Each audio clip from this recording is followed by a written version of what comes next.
বাংলাতে কি হিউমার এখনো বেঁচে আছে? বাঙালি সেন্স অফ হিউমার কোথায় গেল?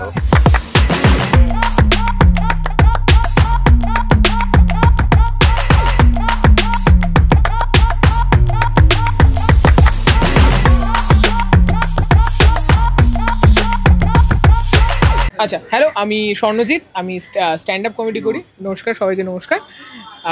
আপনারা তিনজনে বন্ধু। আমার নাম প্রবীর কুন্ডু। আপনি Prabir Kundu, age 72। Age 72। Ramen Saha, age 91। Age 91, 85। তো আপনাদের তিনজনে 84। আপনাদের তিনজনের তো বয়সের ডিফারেন্স রয়েছে, রাইট? অনেক ডিফারেন্স রয়েছে। তা আপনারা কিভাবে বন্ধু হলেন, কিভাবে? বন্ধুত্ব হলো হচ্ছে মোটামুটি আমরা এই এরিয়ার লোক, রোজ কলেজ করে এসে বসি। সেই থেকে বসার পাশে পাশে থাকতে থাকতে বন্ধুত্ব তৈরি হয়ে গেছে। আমার নিজস্ব বয়স হচ্ছে, কিছুটা হাঁটার প্রয়োজন। ওকে। সেই হিসেবে শিয়ালদার থেকে হেঁটে আমি কলেজ স্কোয়ারে আসি, এসে ঘটনাচক্রে এনাদের সঙ্গে আলাপ। আমার একই ডাক্তারবাবুর সঙ্গে একই সহমত। আবার সেই আমার নামটা ওটা নয়, ডাক্তার সাহা। আবার কি বলবেন, ডাক্তার রমেন্দ্রলাল সাহা, RL সাহা। আপনাদের দেখে মনে হচ্ছে আপনাদের সবার মধ্যে একটা নিজস্ব হিউমার তো রয়েছে। সবাই একে অপরের সাথে একটা এজের পরে না সব এজ এক হয়ে যায়, তফাৎ থাকে না। একদম ঠিক, একদম ঠিক। কথাটা বুঝেছেন? উনিও দাদু, আমিও দাদু, উনিও দাদু। আপনাদের কি দাদু গ্যাং বলা যেতে পারে? দাদু গ্যাং বলা যেতে পারে, তাই তো? দাদুর ভেতরে আছে সিনিয়র মোস্ট দাদু, সিনিয়র দাদু আর একদম জুনিয়র দাদু। আচ্ছা, আমরা দুজন স্ট্যান্ড আপ কমেডিয়ান, ঠিক আছে? আমি আরো সবুজ মেরুন। আমি east Bengal, so I don't care সবুজ মেরুন কি। একে প্রশ্ন করবো না। না, তুমি কি ম্যান? তুমি মোহনবাগান। তো প্রশ্ন করছি, তোমার জীবনের সবচেয়ে হাস্যকর মুহূর্ত কোনটা? তোমার কি মনে হয়? কালকে ইস্ট বেঙ্গলের হার। তোমার কি মনে হয় তোমার জীবনের সবচেয়ে হাস্যকর মুহূর্ত কোনটা? এখন তোমার সঙ্গে কথা বলছি, সেটাই সবচেয়ে বড় হাসির মুভমেন্ট। এমন জোরদার চাটলো তোমাকে। তোর নামটা একটু বলে দেবেন? শহীদ চৌধুরী। তুমি কি বাংলা কমেডি ফলো করো? হ্যাঁ, করি। কাকে তোমার ভালো লাগে? আপনি স্যার। আরে থ্যাংক ইউ। এখানে যদি লোকজন না থাকতো তাহলে না থাক কিছু না। এই মুহূর্তে দাঁড়িয়ে আপনার কি মনে হচ্ছে কলকাতার হিউমারটা গেল কোথায়? বাঙালিদের হিউমারটা এটা কোথায় চলে গেছে? তোমার কি মনে হয় বাংলাতে কি হিউমার এখনো বেঁচে আছে না নেই? কলকাতা বললে এত ভাস্ট আমাদের কাছে বিরাট জায়গা। আমাদের সেন্ট্রাল ক্যালকাতার হিউমারটা চলে গেছে এই কারণে, এখানে আমাদের বাঙালি ইয়ং ব্যাচ সব একটা করে তো সন্তান। আগে আমরা 9টা ভাই বোন ছিলাম, এখন সব একটা কার সিটি। সুতরাং সেই রকে বসে যে আড্ডা মারা সে মেম্বার নেই, সুতরাং হিউমারটা থাকবে কি করে? নেই বলা যেতে পারে। ঠিকই বলেছে। অফেন্ড হয়ে যায় খুব সহজেই। ঠিক অফেন্ডটা তো ব্যাপারটা সত্যি শেষ হয়ে গেছে এখন। বাঙালির হিউমার শেষ অবভিয়াসলি। কেন সিনেমার যা হাল হয়েছে এখন। সিনেমা তারপরে শুনুন, এখন হচ্ছে এই মোবাইলের যুগ, টিভির যুগ। সামনে এরম বসে আছে দুজনে পাশাপাশি, স্বামী স্ত্রী, কেউ কারোর নেই, দুজনে বেহুশ হয়ে টিভি দেখছে। যে স্বামীর চায়ের দরকার এবারে করতে হবে সে খেয়ালই নেই। হ্যাঁ, দুবার কুনুই মেরে বলতে হচ্ছে চা।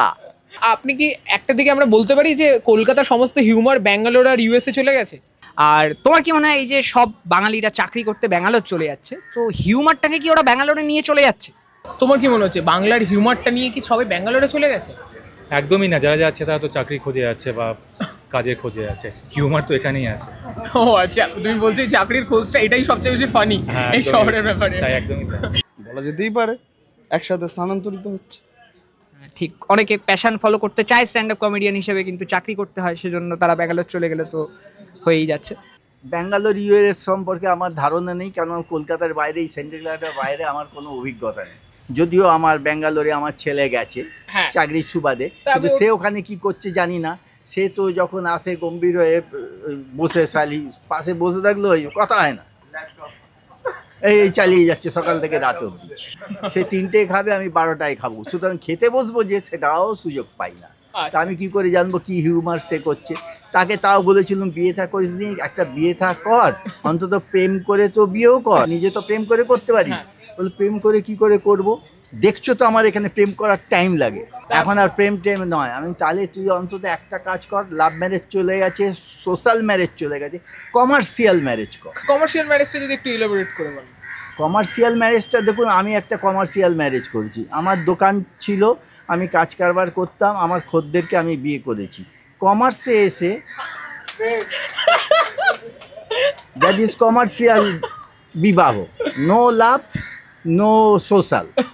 হ্যাঁ, দ্যাট ইজ কমার্শিয়াল। এটা আমার ফার্স্ট আমি ওয়ার্ডটা ইউজ করেছি। এখন অনেকেই করছে, অনেকেই এখন করছে, কিন্তু এটা এই ওয়ার্ডটার জন্ম আমি দিয়েছি। Commercial marriage. হ্যাঁ, আমার কমার্শিয়াল ম্যারেজটা এইভাবে, মানে কাস্টমার এসেছে, তাকে বিয়ে করে ফেলেছি, দ্যাট ইজ কমার্শিয়াল।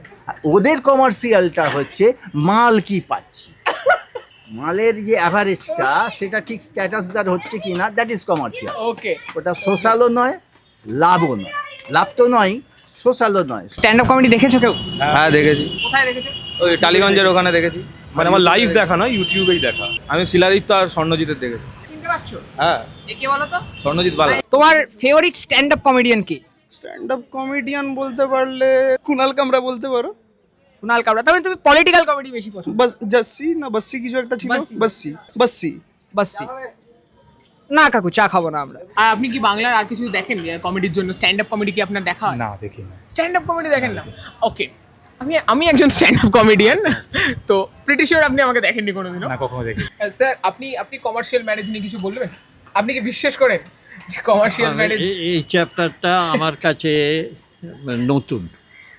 আচ্ছা, কমার্শিয়াল ম্যারেজের চ্যাপ্টার। হ্যাঁ, উনি যে চ্যাপ্টারটা বললেন আমার কাছে নতুন, কারণ আমি বিয়ে করেছি, ফাদার অ্যান্ড মাদার মাথার ওপর থেকে ওই ব্যবস্থাটা করে দিয়েছে বলেই। তো আমাদের সময় তো অ্যাকচুয়ালি যা করতো বাবা মাই করতেন। কোথায় দেখানো হবে? আমরা এসছি দেখতে পাবো? একদম আমরা শালিমারের তরফ থেকে আমরা এটা করছি, রাইট? Thank you.